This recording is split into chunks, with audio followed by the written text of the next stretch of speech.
My uncle broke my nose while my father just watched. My family disowned me. 7 years later, they want me back. I checked my phone, hundreds of missed calls. Then I saw the texts, "You're a monster. Never come home." My stomach dropped. I had no idea what was happening, but my life was already over. I'm Ethan Carter, 20 years old, a senior in college, a name everyone knows. Not to brag, but I have it all. Top grades, a nearly perfect GPA that makes me a prime candidate for the best law and business schools. On the baseball field, I'm a star, already on the radar of professional scouts. And my family, wealthy, powerful. My father, Robert Carter, is a business mogul. My mother, Catherine Carter, is a force in high society. Everyone loves Ethan Carter. Everyone wants to be Ethan Carter. And yet, in the next 24 hours, my entire life will shatter. The sun was setting as I walked off the baseball field, sweat cooling on my skin. My teammates laughed, patting me on the back. "Finals are coming up. You picking law or business?" someone asked. I smirked, running a hand through my hair. "No clue. Maybe I'll ditch it all and go pro." They laughed. I laughed. None of us knew it was the last time I'd ever feel that carefree. Then my phone buzzed. Again and again. The screen lit up, hundreds of missed calls, unread messages flooding in so fast I could barely see them. My stomach tightened as I scrolled. "Answer me! You're a monster! Never come home again! Why did you do it?" My chest tightened. My pulse pounded. What the hell was this? A prank? A mistake? I hit call on my mom's number. The phone barely rang before she picked up. But instead of the voice I'd known my whole life, there was nothing but rage. "How dare you call me?" Her scream was so loud I flinched. My mother had never spoken to me like that. My throat tightened. "Mom? What's happening? What did I do?" She didn't answer. She just screamed. "Why? Why did you do it?" And then, click. She hung up. I stood frozen, heart hammering, mind racing. Then bam! A fist slammed into my face like a hammer. Pain exploded, my nose cracked. Blood splattered as I hit the pavement, vision blurring. Above me, a voice roared, shaking with fury. "I'm going to kill you!" I blinked through the blood. Standing over me, fists clenched, face twisted in rage, Uncle Richard, and behind him, my father, Robert Carter, silent. Watching. His eyes locked onto mine, burning with something I couldn't understand. I gasped for breath, pain pounding in my skull. What the hell was happening? Pain shot through my skull as I lay on the pavement, blood pooling beneath my nose. My vision blurred, my breath ragged. My uncle's furious voice still echoed in my ears. Then, through the haze, I heard my father's sharp command. "Enough!" Robert Carter's voice cut through the chaos like a blade. He grabbed Richard, shoving him back. His face was unreadable, but his tone left no room for argument. "Ethan, get in the car, now!" I could barely stand.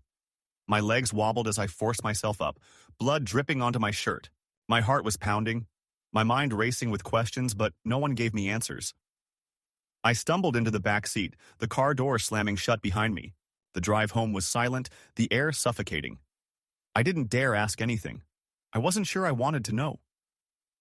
The moment I stepped inside the house, my mother came at me like a storm. "How dare you show your face here?" Her eyes were red, swollen from crying, or rage. Her voice was raw, shaking with fury. Before I could speak, Richard was behind me again, still seething. "We should call the cops right now." Cops? What the hell was he talking about? My pulse spiked. "Can someone please tell me what's going on?" My voice cracked, but no one answered. They just stood there, surrounding me like I was some kind of wild animal. My father was silent. My mother was trembling. My uncle was still burning with fury. Then, from the hallway, small footsteps echoed. Amy. My 12-year-old cousin stepped into view, her tiny frame shaking, her face streaked with tears. I turned to her, desperate for clarity, for something, anything, that made sense. "Amy?" My voice barely came out. She sniffled, wiping her eyes with the sleeve of her sweater. Then she looked up, meeting my gaze with an expression so broken, so full of fear, that my stomach twisted into knots. And then she spoke. He hurt me on the 4th of July when we were home alone. Silence. Everything inside me stopped. The world collapsed into that one sentence, ringing in my ears like a gunshot. My throat closed. My hands went numb. My body felt like it was floating, detached, like none of this was real. What? My voice was barely a whisper. Amy sobbed harder. He touched me. He. She covered her face, shoulders shaking, a sharp breath, then chaos. You disgusting bastard! My uncle lunged, but my father caught him just in time. My mother screamed like she was being torn apart. How could you? How could you do this? I couldn't breathe. I couldn't think. This was wrong. This was a nightmare. No, that's a lie. I didn't do anything, I shouted, my voice raw, cracking with panic. But no one listened. My father moved first. His fist slammed into my gut, knocking the wind out of me. I doubled over, gasping, reeling from the shock more than the pain. My mother's voice pierced through the fog. Get out! Get out of my house! My belongings, my entire life, were shoved into a garbage bag. My uncle threw it at my feet. The front door was yanked open, and then slam. I stood outside in the cold, staring at the door that had always been my home. I was shaking, my breath coming in shallow gasps, my hands still sticky with my own blood. I reached for my phone, my fingers trembling as I called my mom. No answer. I tried my dad. Straight to voicemail. I tried again, and again, and again, for an entire week. And then, on the 7th day, a single text lit up my screen. Dad, you are no longer my son. Go to hell. I stared at the words, my vision tunneling. My hands went cold. Everything was gone. My family, my future, my entire life. And this was only the beginning of my nightmare. I stood outside my house, their house, staring at the dark windows. My hands clenched around plastic garbage bags filled with my clothes, my belongings, my entire life. Just a few days ago, I had a family. Now, I was nothing but trash they had thrown away. I rang the doorbell. No answer. I knocked. Harder this time. Nothing. My heart pounded as I slammed my fist against the door. Mom! Dad, please, just talk to me. My voice cracked, desperate. But the only response was silence. Then, the porch light flicked off. The curtain snapped shut. I stood there for a long time, the cold settling into my bones. That was it. I didn't exist to them anymore. For the first time in my life, I had nowhere to go. I got into my van and drove. Nowhere. Just away. My phone sat on the passenger seat, cracked from when I threw it earlier. I picked it up, scrolling through my contacts. Mom? Voicemail. Dad?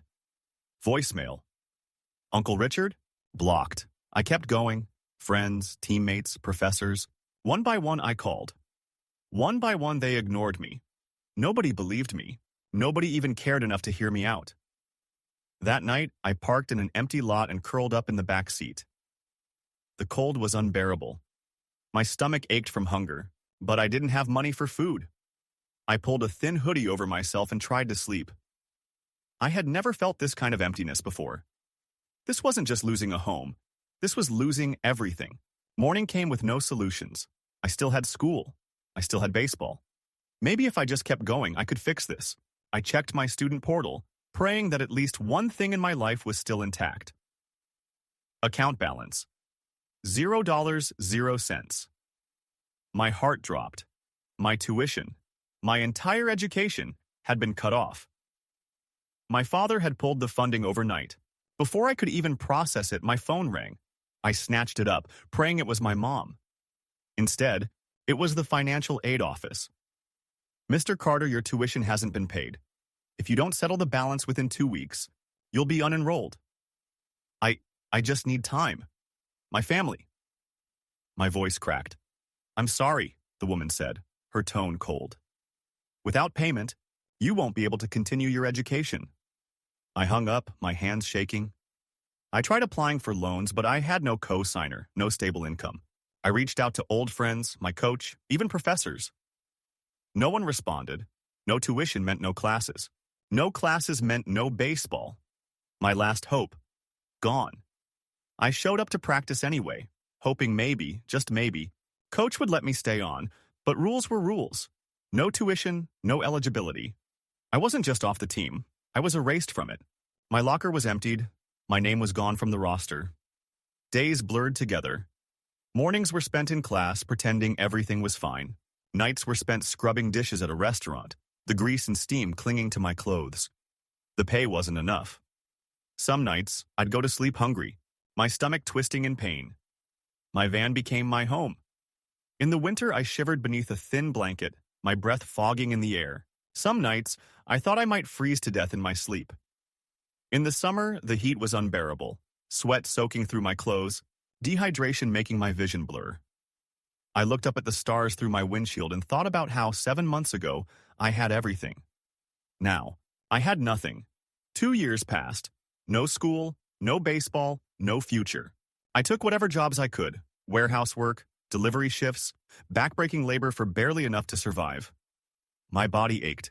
My hands were rough with calluses. My mind was numb. Alcohol dulled the pain. Pills helped me forget. Some nights, I drank until I blacked out, waking up in alleyways, on park benches, on the floor of my van with no memory of how I got there. I stopped checking my phone. There was never anything on it anyway. I flinched whenever I saw kids. One lie, one sentence, had destroyed my life. People still whispered. Strangers avoided eye contact, as if they could see the accusation written on my face. The worst part? I stopped fighting it, stopped hoping, stopped caring. Then, even hell itself turned its back on me. One night, my van broke down. My last piece of shelter, my last anything, was gone. No money for repairs, no money for food, no money for anything. I walked through the city, past glowing billboards and neon signs, past people laughing, talking, living. I didn't belong here. I didn't belong anywhere. I found myself on the rooftop of a building, staring down at the street below. The wind howled around me, biting through my jacket. I pulled out my phone, hoping for a miracle, a message, a call, something. The screen was dark. Nobody was coming. I took a deep breath, closed my eyes, and stepped forward. "Don't!" The voice cut through the wind, sharp and desperate. My heart lurched as I turned my head. A woman was running toward me, her dark hair whipping against the cold night air. She was out of breath, her eyes wide with fear. She reached out, palm open, pleading. "Please," she said softly, "don't do this." My body froze. My mind screamed at me to turn back around, to finish what I started. But my feet wouldn't move. My hands clenched into fists. "Why do you care?" My voice was hoarse, barely audible over the wind. She took another step closer, her gaze never leaving mine. "Because you don't want to die," she said simply. "Not really." Something in her voice, so steady, so certain, cut through the fog in my head. For the first time in years, someone was talking to me, not about me. My breath came out shaky. I looked down at the street below, at the abyss that had been calling my name for so long. And then I did something I never expected. I took her hand. Her name was Rachel Miller, 22 years old. She didn't ask why I was up there. She didn't demand explanations or press me with questions I couldn't answer. She just sat beside me on the rooftop, arms wrapped around her knees, staring at the city lights. "Do you have anywhere to go?" she asked after a while. I shook my head. "Are you hungry?" I didn't answer. My stomach was a hollow pit, but the hunger had been there so long, it felt normal now. She sighed, standing up. "Come on, you're not sleeping on the streets tonight." I didn't argue. I should have. I should have told her to leave me there, to walk away before she wasted any more of her time. But I was too tired, too broken, so I followed. Rachel's apartment was small but warm, the air filled with the faint scent of vanilla. Books lined the shelves, sketch pads and paintbrushes scattered across the coffee table. Fairy lights hung from the ceiling, casting a soft glow over the room. It was nothing like the cold, empty space I had been living in. She disappeared into the kitchen, and minutes later, a plate of food was placed in front of me. A simple meal, grilled cheese and soup, but the sight of it made my throat tighten. My hands trembled as I picked up the spoon. The first bite sent a warmth through my body that I hadn't felt in years. I swallowed hard, staring down at the bowl. My vision blurred. When was the last time I had eaten a meal made by someone who cared? Rachel didn't say anything. She just sat across from me, watching with quiet understanding. Days passed. Rachel didn't push me to talk. She didn't demand to know my story.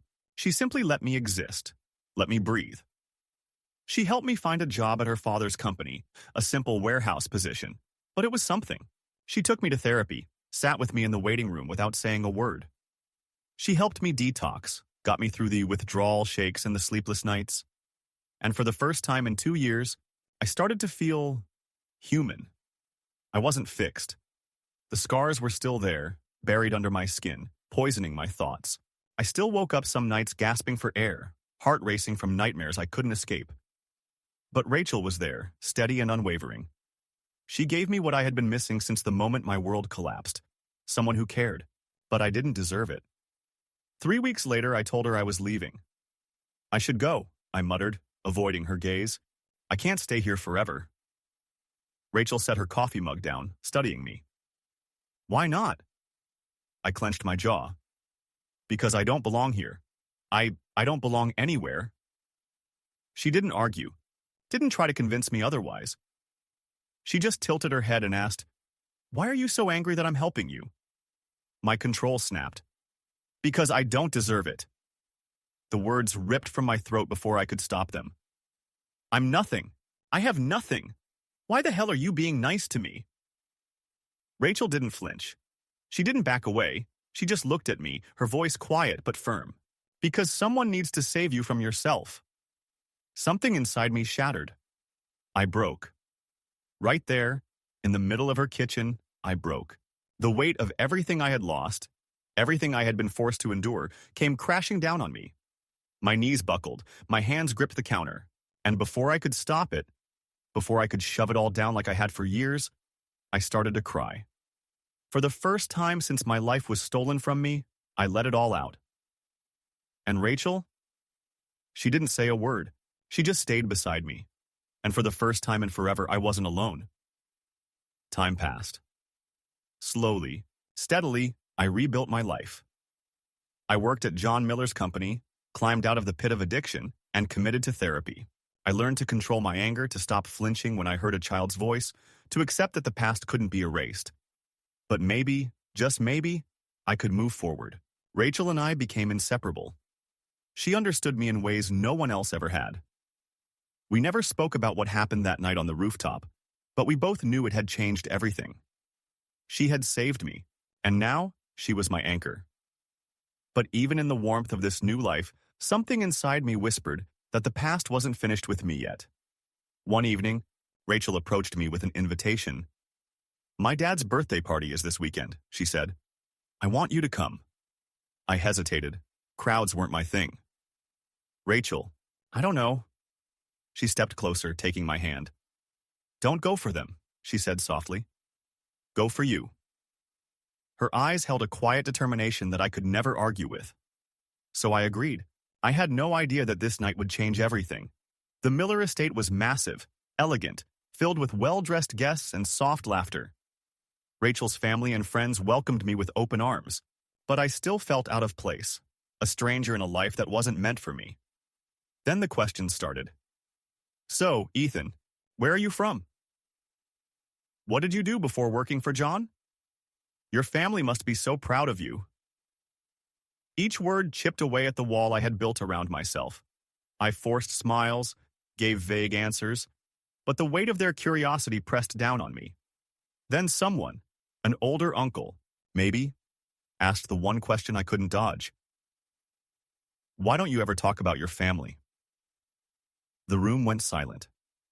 My chest tightened. My skin burned under their stares. My hands curled into fists beneath the table. Run! That was the instinct. Run before they find out. But then, for the first time in years, I did something different. I stood. My chair scraped against the marble floor, the sound slicing through the quiet. My voice was low, shaking. But when I spoke, the words poured out. "They threw me away," I said, my breath ragged. "They accused me of something I didn't do. They didn't need proof. They didn't need to ask questions. They just decided I was guilty and left me to rot. The words came faster, like a flood I could no longer hold back. I lost everything, my home, my future, my life, because of one lie, and no one gave a damn. Silence. I could hear my own breathing, sharp and uneven. My heart pounded, my pulse roaring in my ears. I was exposed, raw, standing in the middle of a room full of people who now knew everything. I turned, ready to leave, to escape, when a firm hand gripped my shoulder. John Miller stood in front of me. His expression was calm, steady. I braced myself for judgment, for rejection, for something. Instead, he said two words that shattered me. I believe you. My legs gave out. My body collapsed, but before I could hit the floor, hands caught me. Not just John, Rachel, her mother, the family that had unknowingly become mine. They didn't turn away. They didn't look at me like I was broken. They held me up, and for the first time in 7 years, I let myself fall. Time moved forward. Rachel and I got married. We had a son. A beautiful, perfect boy. I promised I would never let him feel the kind of pain I had endured. I had finally found peace, or at least I thought I had. Until the phone rang. I didn't check the caller ID before answering. I didn't have to. The moment I heard the voice, my body froze. Ethan? The voice was shaky, hesitant. It's me. It's Mom. I nearly dropped the phone. My breath came out sharp, uneven. My fingers trembled. Please, she continued, don't hang up. Just listen. I should have ended the call. I should have walked away, but I couldn't. And then she said the words that turned my world upside down. Amy confessed. She lied. We were wrong. The room spun. My grip on the phone tightened until my knuckles turned white.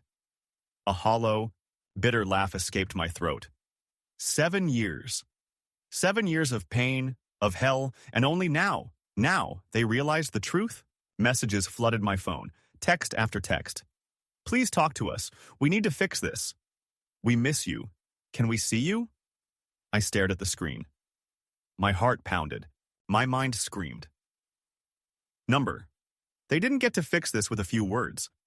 They didn't get to pretend that 7 years of suffering could be erased with a single apology. But I needed to see them. Not for closure, not for forgiveness, for justice. I typed a single response. Meet me. One last time. I sat in the corner of the cafe, fingers curled around a cup of untouched coffee. The air was thick with tension, heavier than any weight I had ever carried.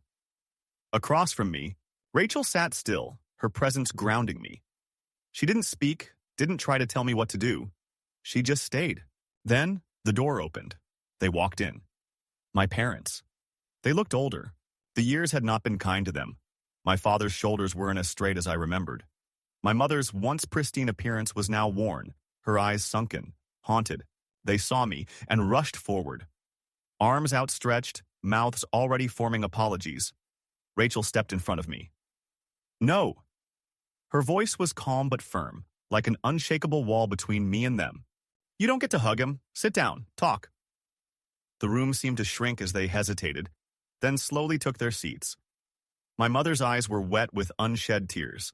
My father, usually so composed, looked nervous. I watched them in silence, detached, like I was observing strangers, because that's what they were now, strangers. The silence stretched until my mother finally broke it. Ethan, please, we are so sorry. Her voice cracked, raw with emotion. We were wrong. We should have believed you. We should have... She choked on the words. My father spoke next, voice low, filled with something I couldn't quite place. Amy confessed. She told the truth. We know now. We know. I exhaled slowly. And what exactly does that change? My mother flinched as if I had slapped her. It means nothing. My voice was flat. You knowing now doesn't undo anything. It doesn't give me my life back. She reached for my hand, but I pulled away. Her lip trembled. Ethan, we just want to fix this. I let out a sharp, bitter laugh. Fix this? How? I leaned forward, my eyes burning into hers. Tell me, Mom, What's the plan? Amy says, Zari, and suddenly my life isn't ruined? My pain just disappears? Silence. Where is she? My voice was colder now. What punishment does she get? Because I got 7 years of hell. What does she get? My father looked away. My mother hesitated. She wants to apologize. She wants to... I cut her off, my voice like ice. What punishment does she get? Her face crumbled. Nothing legal. She was a child, Ethan. She didn't understand what she was doing. She didn't understand? I whispered, my fingers digging into my palms. My body shook with barely controlled rage. I was a child too. I was 20, a kid with dreams, with a future. And you all let it be destroyed without a second thought. They both looked broken now, drowning in their guilt. Good. They should feel what I had felt. They should carry the weight of every second I spent in hell. My mother whispered, Please, let us make this right. I let the words hang between us. And then I stood. My chair scraped against the floor, the sound slicing through the silence. I looked down at them, these two people who had once been my whole world. Now, they were nothing. I inhaled deeply, letting the finality of this moment settle into my bones. You lost your son 7 years ago, I said, my voice steady. Keep it that way. My mother gasped softly, tears falling freely now. My father's hands curled into fists, but he didn't argue. He knew, they both knew, there was no coming back from this. I turned, reaching for Rachel's hand. She took it without hesitation, and together, without looking back, we walked away. 2 years had passed since I walked away from my parents. 2 years of silence, of never looking back. I had built a new life, one untouched by the ghosts of my past. My days were filled with work, with laughter, with Rachel and our son. I no longer reached for a bottle to drown out the memories. No more pills to numb the pain. No more waking up in the backseat of a car wondering how I got there. For the first time in my life, I was free. Or at least, I thought I was. Because no matter how much I changed, the past remained. A scar that would never fully heal. A shadow waiting for the right moment to pull me back in. I had everything. A loving wife, a beautiful child, a stable job. But some nights, I still couldn't sleep.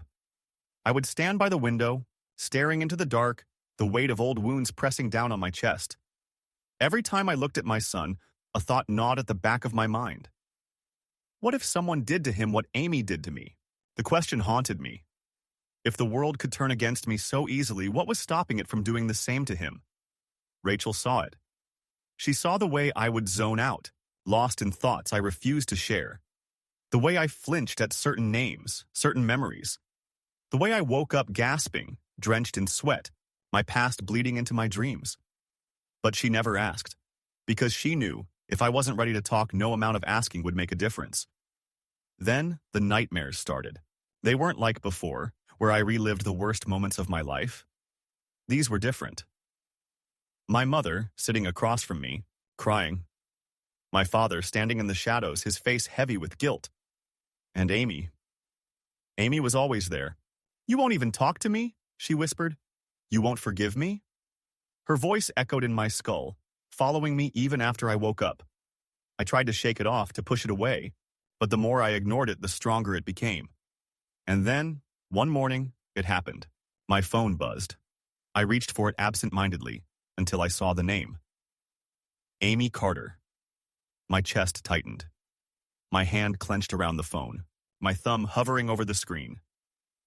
I hadn't seen that name in 9 years. The message was short. Can we meet? I need to talk to you. My breath came slow, measured. I stared at the words, my mind at war with itself. I should ignore it, delete it, move on, but my fingers wouldn't move. Why now? Why after all this time? I locked my phone and set it aside, but the damage was done. The past had found its way back in. That night, I sat at the edge of the bed, the weight of the decision crushing me. Rachel came in, brushing her fingers against my shoulder. She didn't have to ask. She had already seen the message. What are you going to do? She asked softly. I exhaled sharply, shaking my head. I don't know. A long pause. Then I turned to her. If you were me, what would you do? Rachel held my gaze, her expression unreadable. Then she said something that hit me harder than I expected. If you need my answer, it means you're not ready to let go. The words settled deep in my chest, stirring something I wasn't ready to name. Later that night, I watched our son sleep, his tiny hand curled around his blanket, his breathing soft and steady. He was innocent, safe, protected. Everything I wasn't at his age. And that's when I knew. I picked up my phone, typed a single response. Meet me, one last time. The cafe was quiet, the soft hum of conversation blending with the sound of clinking cups. I walked in, my pulse steady, my mind detached. Amy was already there, sitting by the window. She wasn't a child anymore. The girl who had once destroyed my life was now a grown woman, her posture tense, her fingers gripping the cup in front of her. Her eyes met mine. Red, swollen, full of guilt. I sat down, said nothing. She was the one who spoke first. I know I don't deserve to ask anything from you. Her voice trembled, barely above a whisper. But I need to say this. I didn't respond. I just waited. Amy exhaled shakily, looking down at her hands. I was 12. I didn't understand what I was doing. I just wanted people to pay attention to me. I don't know what I thought. She wiped her eyes, but I never imagined it would turn into this. She looked up, desperation in her gaze. I ruined your life. I know that. And I have to live with it every day. Her voice cracked. I lost my family too, Ethan. After I told the truth, everything fell apart. My parents barely speak to me. My dad hates me. My mom, she tries, but I see it in her eyes. She wishes she could take it back, but she can't. I let her words settle, sinking into the air between us. She swallowed hard, voice barely audible now. I need to ask you something. She hesitated, like she was afraid of the answer. Can you ever forgive me? The question hung between us like a blade. I closed my eyes. I searched for the anger, the rage, the hatred that had fueled me for so many years, but it wasn't there. When I opened my eyes again, I spoke the only truth I had. I don't know. Then I stood up and walked away. The Carter family had fallen apart. My parents had divorced. Their once pristine reputation was nothing but a distant memory. My mother, the woman who had raised me, looked hollow, aged far beyond her years. My father sat in silence, no longer the powerful man he had once been. I looked at them, the people who had given me life, who had also taken it away. And I felt nothing. No anger, no sadness, no love. They were just people now, and I had no reason to stay. I stepped out of the cafe. The sun was bright, the air crisp. For the first time, the weight of my past didn't follow me. I didn't turn back. I didn't need to. The past was behind me. And the future? For the first time in my life, I was ready to face it.